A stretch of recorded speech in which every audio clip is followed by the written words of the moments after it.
Hello, I am Jamie Singer in EDF 2085, Section 1. This is my digital field observation set number 2. I observed on one date, which was March 27, 2014, 8:14 a.m. to 11:30 a.m. I observed at Seminole Heights Elementary School. The general observation and narrative. The school grounds was very well kept and very clean. The surrounding neighborhoods was lower class, but also well kept and very clean. I observed in a first grade classroom.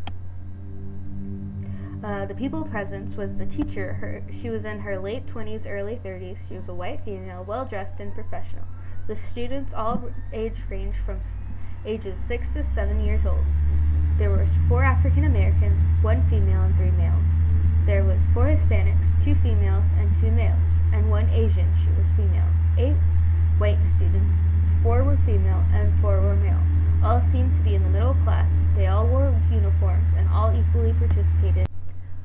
All students seemed to be diversely mixed within table groups, and there was no obvious segregation within the classroom. There was 5 table groups, but students seemed to move around from table to table, and the teacher did not seem to mind this, like this was a regular occurrence. The teacher never sat at her desk and walked around the classroom very often. The walls were covered with student work, which showed a diverse population. The teacher's learning style did not seem to differentiate between each student, but all students seemed to be on the same hands-on learning styles. Students asked questions frequently, and the teacher seemed very happy to help them out and answer their questions. Analysis and conclusion. I chose 3 words, which was multiculturalism, colorblind, and ability grouping. The class was very multicultural, and it showed it within the posters on the classroom. The teacher seemed colorblind because she did not seem to treat any student differently based on their race or ethnicity. All students seemed to have equal opportunity within the classroom. There was no ability grouping. The students seemed to choose their groups, and all seemed to help each other out with whatever they needed help on. Students with high achieving abilities in one area seemed to help out students who needed help in other areas. The curriculum taught seemed to be above grade level, but the teacher specified that the students were high achieving and above their grade level in achievement. Conclusion and reflection. The context of the school.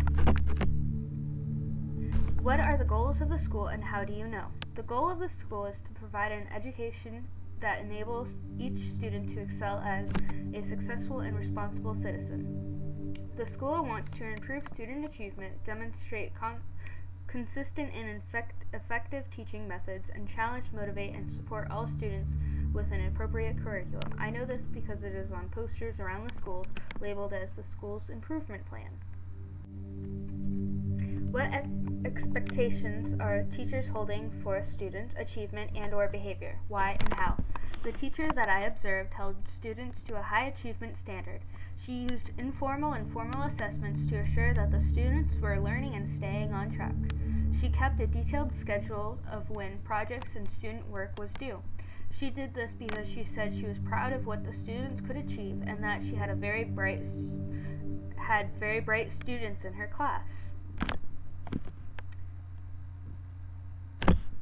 Understanding school achievement.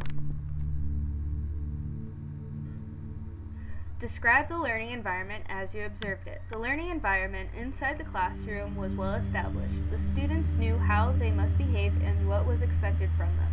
The students often asked questions to each other and the teacher. The teacher always welcomed questions and never ignored a student who wanted to ask her something. The learning environment around the school seemed to be consistent with the classroom I observed, but I did not see much outside the classroom.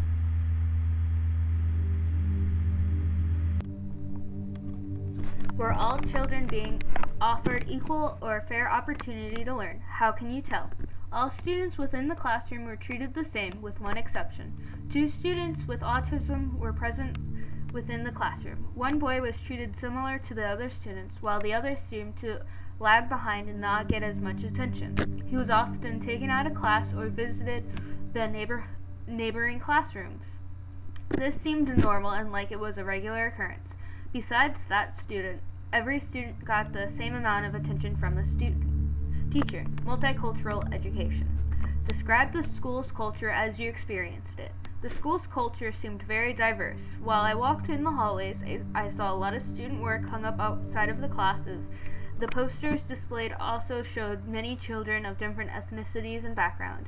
The classroom bookshelf had books about a lot of different subjects. The covers also had different people on them. The student culture seemed diverse. One thing I did notice was that inside and outside of the classroom, I only heard English spoken, even with the variety of students from different backgrounds and ethnicities. Do the resources available reflect a multicultural society? Though I mentioned earlier that the book covers had people of different nationalities, the subject matter all varied but did not seem to be about any other cultures. The posters also showed different nationalities and ethnicities but did not display the cultures behind the people.